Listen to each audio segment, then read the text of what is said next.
Good afternoon বন্ধুরা, স্বাগতম তোমাদের মোয়ের সংসারে। এখন আমি আমার গোপাল সোনাকে স্নান করাবো, দুপুরে সেবা দেব। আমি এখন কি কি করি আমার গোপাল সোনার সাথে সেটাই তোমাদের এখন দেখানোর আছে। দেখো, এদিকে আমি ফ্রাইড রাইস করবো বলে চাল বসিয়েছি, চালটাকে সেদ্ধ করে নেব। এই দেখো, ভাতটাকে করে নেবো। একটু এলাচ দারচিনি ফেলে দিয়েছি, জলও দিয়ে দিয়েছি, একটু তেল দিয়েছি যাতে চালটা না লেগে যায়। প্রায় হয়ে এসছে। আর এই দেখো, এইদিকে আমি গাজর, বিনস গুলো এভাবে কেটেছি, ক্যাপসিকাম সব কেটে রেডি রেখেছি করবো। আর এই হচ্ছে আমার গপুকে এখন স্নান করাবো। ঠিক আছে, আমি কিভাবে স্নান করাই তোমরা দেখো। ওর স্নানের জলে আমি কি দিয়েছি দেখো, একটু কর্পূর দিয়ে দিয়েছি। শুধু গোবিন্দ বলে নয়, প্রত্যেক দেবতার স্নানে একটু করে কর্পূর দিতে হয়। কর্পূরের যে সেন্ট আছে তাতে আমাদের ভগবানের মন তৃপ্তি হয়ে যায়। ঠিক আছে, চলো দেখো আমি আমার গোপালকে কি করে স্নান করাই, দেখতে থাকো তোমরা। এই দেখো বন্ধুরা, আমি আমার সোনা গোপালকে স্নান করাচ্ছি। এইভাবে ওকে আমি স্নান করাই। তোমার যে কি ভালো লাগে ওকে স্নান করাতে।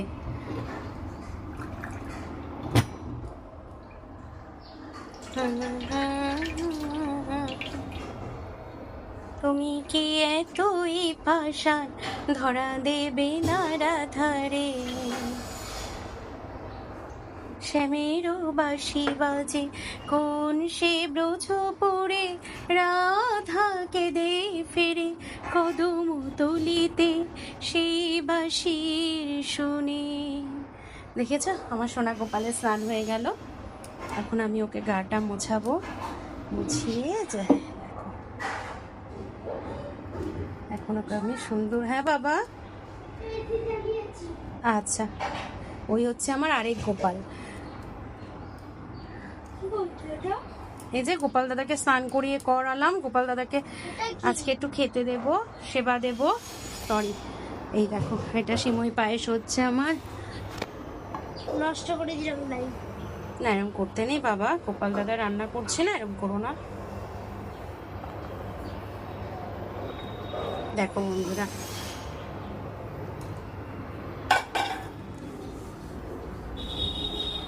এবার আমার সোনা গোপালকে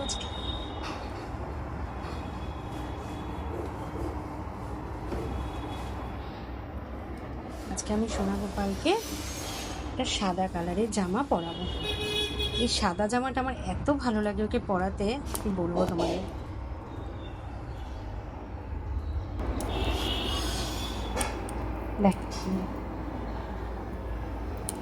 দেখেছো সাদা জামাটাতে কি সুন্দর লাগছে ওকে, খুব মিষ্টি লাগে জানো ওকে সাদা জামাটায়। খুব এই ফুল, এই সব ফুল দিয়ে আমি আমার ঠাকুরের আসন সাজাবো। দেখো,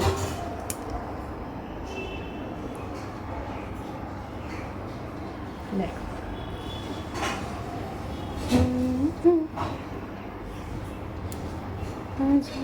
কোন সেই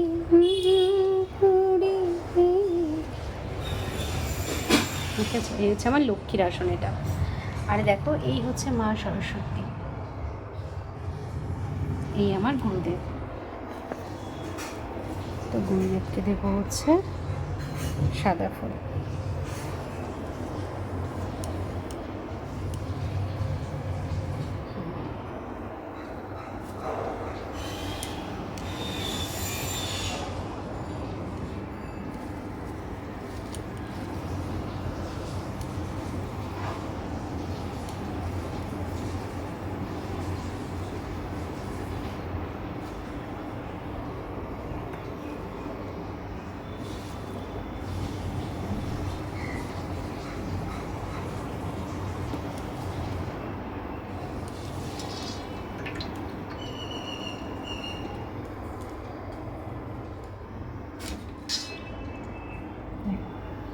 এখন আমি আমার এই শিব ঠাকুরটাকে, আমার মহাদেব জানো তো, এই মহাদেবের একটা গল্প আছে। এই মহাদেবটিকে আমি খেলতে খেলতে কুড়িয়ে পেয়েছিলাম ছোট্টবেলায়। আমাদের বাড়ির পাশে একটা মাঠে যেন আমি খেলা করছিলাম, খেলতে খেলতে লুকিয়ে পড়েছি।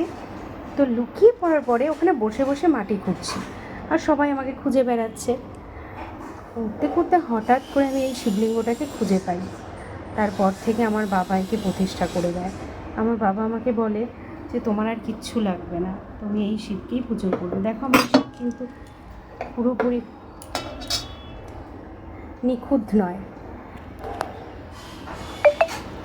এখানে দেখো এইখানটায় ভাঙা, এখানটায় ভাঙা, কিন্তু তবুও আমি এই শিব ঠাকুরকেই পুজো করি, মনে প্রাণে আমি এই শিব ঠাকুরকেই পুজো করি। দেখো আমি শিবের মাথায় যখন জল ঢালি না, তখন আমি এই মন্ত্রটা বলে জল ঢালি। এটা আমার বাবা বলে দিয়ে গেছিলো, তো আমি এই মন্ত্রটা জপ করেই শিবকে আমি জল ঢালি। তো তোমরাও যখন ঢালবে আশা করবে এরকম কোনো একটা মন্ত্র বলে, অনেক রকম মন্ত্র হয়, যে কোনো একটা মন্ত্র শিখে নিয়ে মহাদেবের মাথায় জল ঢালবে। ওং নমঃ শিবায় শান্তায় করণাত্মহে তবে নিবেদয়ামি চত্বরং তঙ্গতি পরমেশ্বর নমস্ততং মহাদেব লোকেনং গুরুমেশ্বরং পুণ্যসম পুণ্য কামন কামনায় পূর্বায় শঙ্কর। ওং নমঃ শিবায় পশুপতায় নম, ওং নমঃ শিবায় পশুপতায় নম। এইভাবে ঢালবে। শিব ঠাকুরকে এবার আমি বেলপাতা দেবো। এগুলোতে আমি সব চন্দন টন্দন দিয়ে রেখেছি আমার ফুলগুলোতে, খালি আমি সাজাবো। দেখো এটা আমার গাছের নীলকণ্ঠ, দেখেছো কি সুন্দর, আজকে সেভাবে তাও ফোটেনি। এই ফুলটা অনেক বড় হয় কিন্তু দারুণ লাগে, সেইভাবে ফুলটা ফুটতে পারছে না।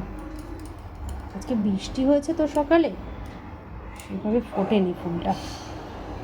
চলো আমি এবার ভোগ টোক সাজাবো, পরে আবার তোমাদের দেখাচ্ছি।